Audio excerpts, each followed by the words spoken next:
decipher that. And that's amazing to me. Oh Because yeah. that doesn't happen anymore. And you honestly can look at NXT and you've got, tag teams like the Revival. You can't tell who the quote weak link is. They are both very strong. And I mean, granted, we haven't really seen um, the Revival in singles uh, situations all that much.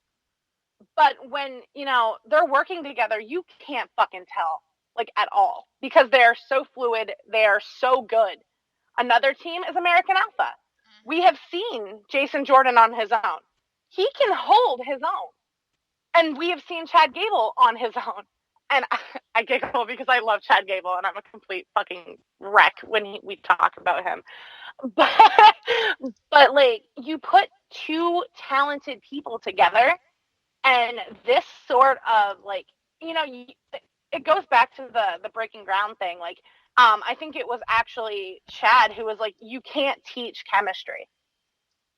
And to find these tag teams that they're coming out with and the chemistry is so off the charts, but knowing that they can hold their own honestly puts the tag team division now a good mile and a half, 2 miles ahead of where it was at its peak. Yes. And that's so amazing. And like, that's so awesome. And it gives me a lot of hope for the tag team division as a whole. I agree. So, all of this like speculation and hoopla and rigmarole about, splitting up tag teams. If a tag team is not meant to stick together, they're not going to stick together, brand split or not.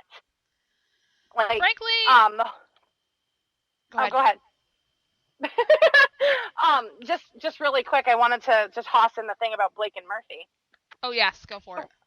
The thing with Blake and Murphy is they're proof that if something isn't meant to be happening at this moment, they're going to be broken up, brand split or not. Granted, that situation sucks because it was Blake that actually has to have knee surgery, which is why the tag team is splitting up. And now they're pushing Blake as a singles competitor. And so, like, we absolutely love Blake and Murphy. We love them to pieces. They amazing tag team. But I'm really, really excited to see Blake and Murphy on their own. Just because I want to get a vibe for them. Yeah, I think though, like, if they get brought up to the main roster, they're just going to be coming up as a duo, regardless of where they are at the end of their NXT experience. Yeah. As far as Enzo and Cass, I think because they both are very strong singles competitors, can work the mic, can get the fans and all of that stuff, if they do split them up, it's not going to be until much longer down the road. Mm-hmm. Because I have a feeling they're going to bank on whatever they can in the meantime because they are money. I mean, they just barely put out a new t-shirt for them. Yep. So all of those people that are worrying about it, get your panties out of a bunch, get them out of your ass, and actually think logically. Thank you very much. Yes. That is the thing. Yep. So, the next bit that also pertains to the brand split.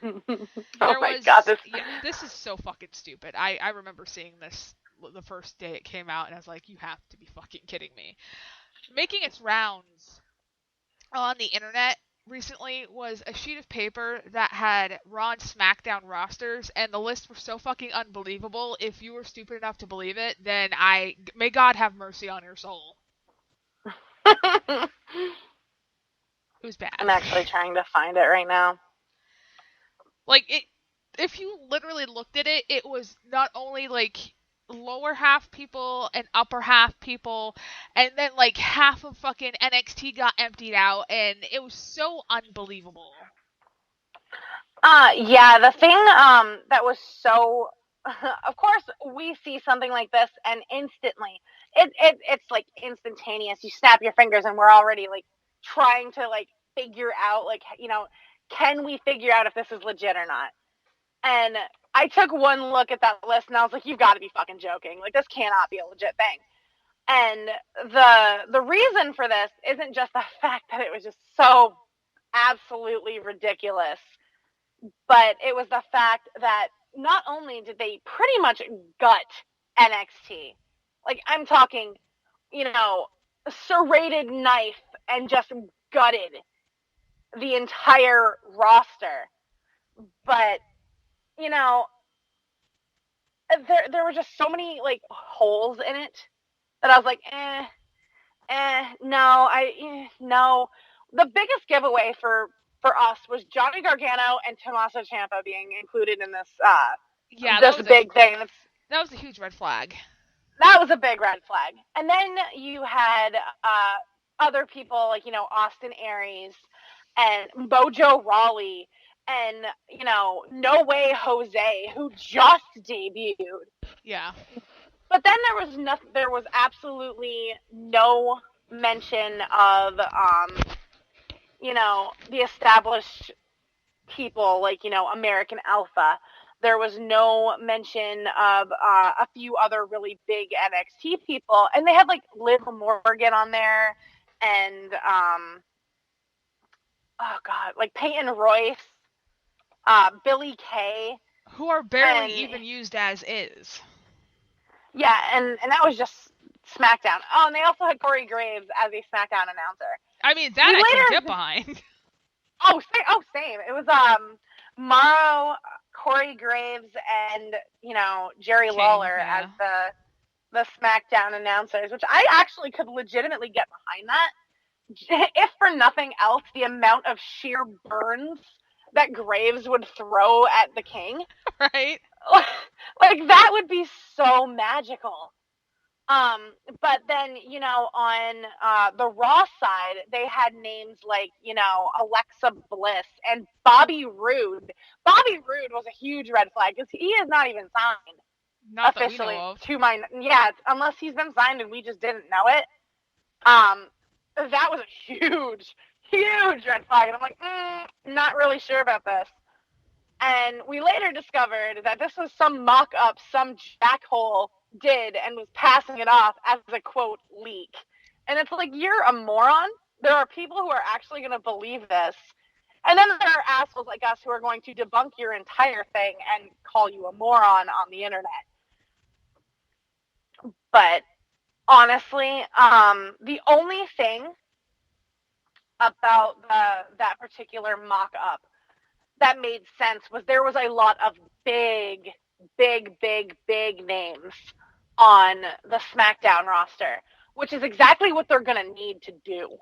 Well, I do hear that they're going to be putting people like AJ Styles and John Cena on SmackDown just because they need the added names. And it's kind of weird because when you hear John Cena, you think Raw.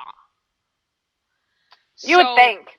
It could be a good thing for SmackDown, and then again, it could be just a gateway for Raw to have more ratings because nobody wants to see John Cena. Yeah. And so they're kind of damned if they do, damned if they don't, because if they put Cena on Raw, SmackDown is going to flourish because nobody wants to see him. So I guess we'll see. Obviously, this brand extension, fucking brand split. Okay, just quit with the bullshit. It is a brand split. You're stupid idiots. Thank you, Chris Jericho.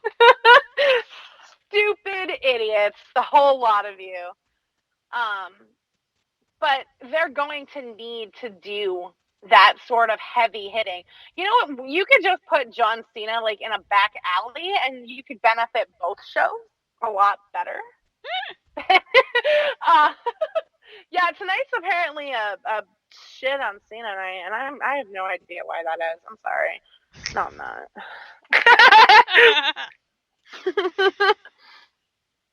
I've said it 1,000 times. I would go play beer pong with that motherfucker. I would go, like, bar crawling in St. Petersburg with that fool. Like, I would, hang out with John Cena because he seems like a cool guy. You cannot pay me. You could, not pay me in trips to Finland to fucking like this guy. It's like, you could tell me, hey, I am going to all expense pay you to go to Helsinki, but you have to support Cena. I'll be like, I'll wait. I'll pass. I'll wait. I'm okay. Like, I'm good. I really want to go, but I'll save my pennies. I'm all good with that. Like, I'm okay. No, thank you.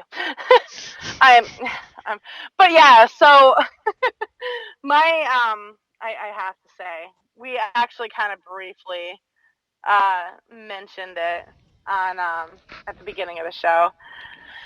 On Raw, AJ Styles is a real American hero. Since we're talking brand split information and where Cena's gonna go and where he should go up his ass. I mean, I could tell him where he could go, but I could tell him where to go in like 40 different directions on MapQuest on how to get there. But so Cena comes back and he gives this heartfelt speech, and I'm wanting to cut my wrists because I'm like, okay, this is cool. This is pandering.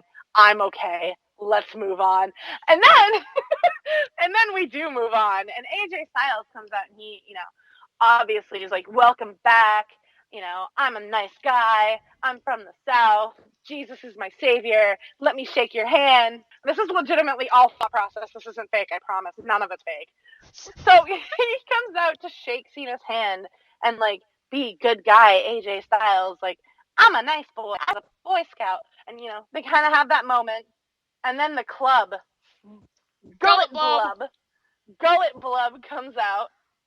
And so, tensions are high and hurt. Julie and I are like, this is going to suck. They're going to make these two fuckers tag up. And it's going to be, and it's going to suck out. It's going to. It's gonna suck. I do not want to see AJ Styles team up with John Cena. I don't want this. I don't want this. I don't want this. And then AJ Styles goes completely postal and just attacks Cena. And I'm like, this is the greatest day ever. I had a come to Jesus moment as that happened. So I obviously, I love my social media when I'm watching Raw, and a Tina Fey fainting gif happened because I'm like having a moment, and I'm like, that's a Russo swerve without the fucking Russo. I'm okay with this. Oh my god, there was a moment that I actually saw a couple days ago on Desiree's Facebook page. She had posted this thing where a bunch of people were bitching and moaning to the AJ Styles page on Facebook. You can keep talking, I'm gonna find that because it was the funniest thing I ever read. But anyway, so AJ's going absolutely full on crazy on Cena, and I'm loving it. There is nothing in the world I love more than AJ Styles as a heel. The only thing that even comes close is Chris Jericho as a heel, just because I like assholes. And so, Gallows and Anderson pull him off. He goes about his business. And then he comes back again and just starts pounding Cena. And it's like, okay, this is great. And then he gets pulled out again. And then he comes back again and just starts plowing Cena. And I'm like, this is the greatest segment on Raw since, ever.